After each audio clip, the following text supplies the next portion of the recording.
उत्तर प्रदेश के बाद समाजवादी पार्टी मध्य प्रदेश में चुनाव लड़ रही है और हमें भरोसा है कि यहाँ भी समाजवादी पार्टी को समर्थन मिलेगा। राजनीति में बात का भरोसा होता है। अगर कांग्रेस को समझौता नहीं करना था तो हमारी पार्टी के लीडर्स के साथ कांग्रेस को नहीं बैठना चाहिए था, ना चर्चा करनी थी। राष्ट्रीय अध्यक्ष पूर्व मुख्यमंत्री अखिलेश यादव जी का काफिला यहाँ पर आ रहा है।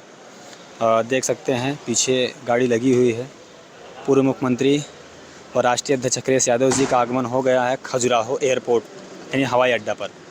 ये देख सकते हैं, ये इसी गाड़ी में बैठे हैं। यहाँ पर पूर्व मुख्यमंत्री व राष्ट्रीय अध्यक्ष जी यहाँ पर ये देख सकते हैं और अभी बातचीत करने का प्रयास करेंगे कि जिस तरीके से रेखा यादव जी कलकत्ता गया, आप चले गए इस्कॉन। ये देखिए यहाँ पर देख सकते हैं अभी अब अध्यक्ष जी से बातचीत करने का प्रयास करेंगे कि आखिर गए सारे विधानसभा में घूमे, क्या माहौल है। ये देखिए, ये देखिए माहौल क्या है। आने दो, ये कहाँ खड़े हो तुम्हारे अखिलेश यादव जी यहाँ पर हैं, पूर्व मुख्यमंत्री व राष्ट्रीय अध्यक्ष जी, और अभी क्या क्या फील्ड में दौरा करके आए ये देख सकते हैं। ये प्रजापति हैं, बड़े नेता एक्स एमएलए ये आरडी प्रजापति। नेता तो आपकी पार्टी में है, बाकी तो में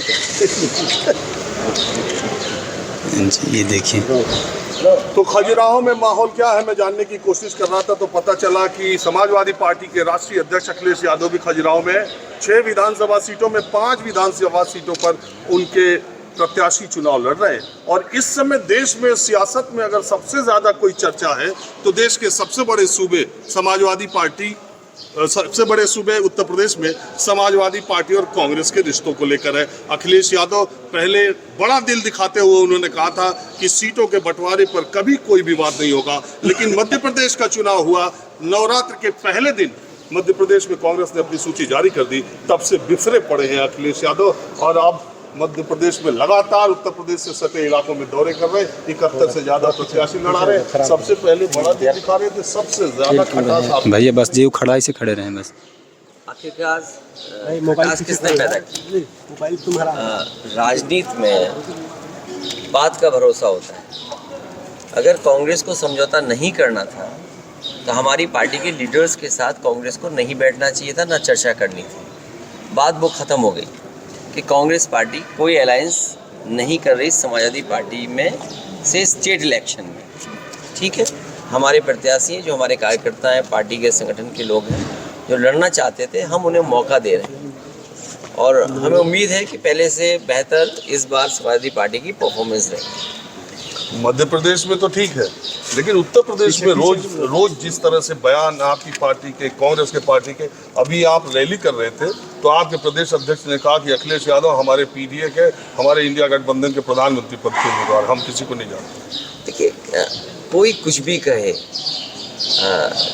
हर पार्टी के और हर पार्टी के लीडर की और हर पार्टी के वर्कर की ख्वाहिश होती है कुछ। आप क्या अपने वर्कर्स को सपना दिखाएंगे? और फिर समाजवादी पार्टी उत्तर प्रदेश में सबसे बड़ी पार्टी है। अगर कार्यकर्ता नेता कुछ बात कह रहे हैं तो उनके कहने से नहीं बनना है, जब संख्या बल होगा तभी कोई बनेगा। वो बात तो छोड़ दीजिए। सवाल ये है कि उत्तर प्रदेश के बाद समाजवादी पार्टी मध्य प्रदेश में चुनाव लड़ रही है और हमें भरोसा है कि यहाँ भी समाजवादी पार्टी को समर्थन मिलेगा। तो अभी आपने अपने पार्टी नेताओं की बैठक बुला दी। बैठक खत्म होने के बाद खबर आई कि 80 में से 65 तो आप लड़ेंगे, 15 में जिसको लड़ना है लड़े। नहीं, वो पार्टी के लीडर्स के विचार थे, हमारे संगठन के लोगों के विचार थे कि हमें क्या करना चाहिए, रणनीति क्या है हमारी, हम कितनी सीटें लड़ें।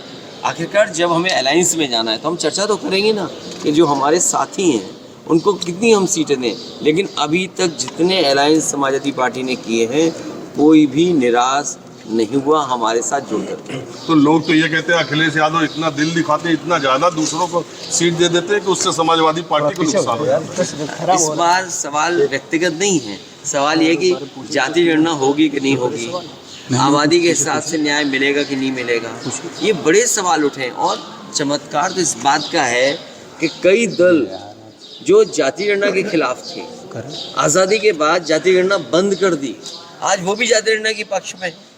कांग्रेस पार्टी ने इंडिया गठबंधन बना के ये विधानसभा चुनाव में तो कांग्रेस बनाम बीजेपी करने में लगी है, और आप लोगों को रख रही है कि इसके बाद अब देखा जाएगा इंडिया क्या, क्योंकि इंडिया की अब कोई चर्चा ही नहीं हो रही।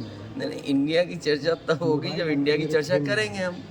जो सबसे बड़ा दल है वो इंडिया को साथ नहीं ला रहा या और दलों को साथ लेके नहीं चल रहा है, तो इंडिया का कैसे प्रचार होगा, कैसे इंडिया गठबंधन की बात होगी।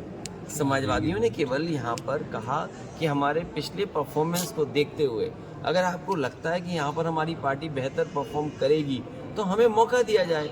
हमारी कोई बहुत बड़ी डिमांड नहीं थी। अगर आप एक दल को या दो दल को आज साथ नहीं ला सकते हो तो कल आपको ज़रूरत है उन दलों की। क्या आप बिहार में या क्या बंगाल में आप या दक्षिण भारत में क्या उत्तर प्रदेश में अपनी ताकत से आप बीजेपी वर्सेस कांग्रेस कर लेंगे? आपका संगठन कहाँ है? जिस तरीके से जिस स्टाइल से बीजेपी चुनाव लड़ती है, जितना मशीनरी का इस्तेमाल बीजेपी करती है, जितनी संसाधन का इस्तेमाल बीजेपी करती है, जितना संगठन ताकत का बना करके बीजेपी चुनाव लड़ी, क्या कांग्रेस के पास वो है संगठन? ये संगठन